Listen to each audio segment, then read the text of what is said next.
I was one semester away from flunking out of college, trapped in a habit I was too embarrassed to admit.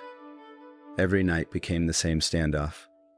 My assignments on the desk versus temptation on the screen. I'd tell myself, just for a minute, then lose hours. The next day I'd wake up foggy, anxious, and disappointed, acting like it wasn't a big deal, until it clearly was. The turning point was a simple 3-week action plan. It didn't just help me stop a behavior, it taught me discipline.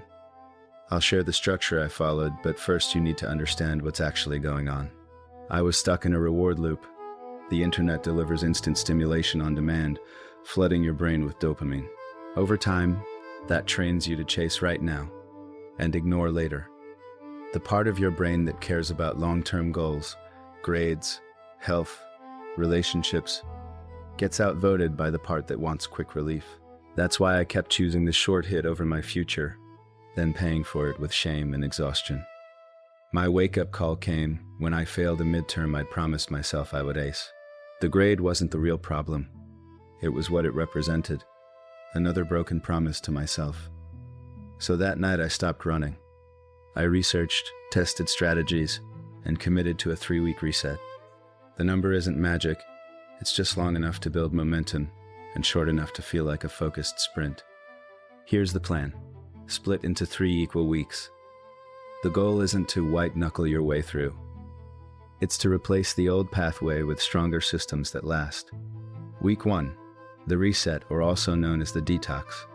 This week is about making relapse inconvenient. 1. Remove easy access. Use strict blockers. Clean up your phone, unfollow triggers, and stop putting yourself in situations where it's effortless to slip. I stopped studying alone in my room and worked in public places. Library, cafe, campus spaces. Anywhere accountability was built in. 2. Move daily. Run, lift, walk. Anything. Exercise burns restless energy and clears the mental fog, giving your brain a healthier reward to chase. Week 2, the rebuild. Now you install habits that give you control in the moment. 1. Daily mindfulness. 10 minutes a day. Meditation doesn't make you perfect. It trains you to notice an urge without instantly obeying it.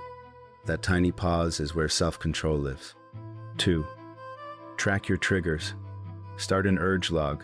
When the impulse hits, write what happened right before it. Boredom, stress, loneliness, late night scrolling, procrastination. Patterns show up fast, and once you can predict the urge, you can interrupt it. Week 3, the reinforcement. This is how you make progress stick. 1. Identity visualization. Each morning, take 1 minute to picture the disciplined version of you. How you study, how you carry yourself, how you handle stress. You're training your brain to prioritize that identity. 2. Ride the wave. When an urge shows up, don't negotiate and don't panic. Observe it like a sensation that rises, peaks, and fades. Every time you watch it pass, you prove you're the one in control. After 3 weeks, the change was obvious. Clearer mind, sharper focus, better grades. But the biggest win was internal. I respected myself again. If you want that too, start your 3-week reset today. Comment day 1 done for accountability, and come back tomorrow to keep the streak alive. Let's rebuild our focus together.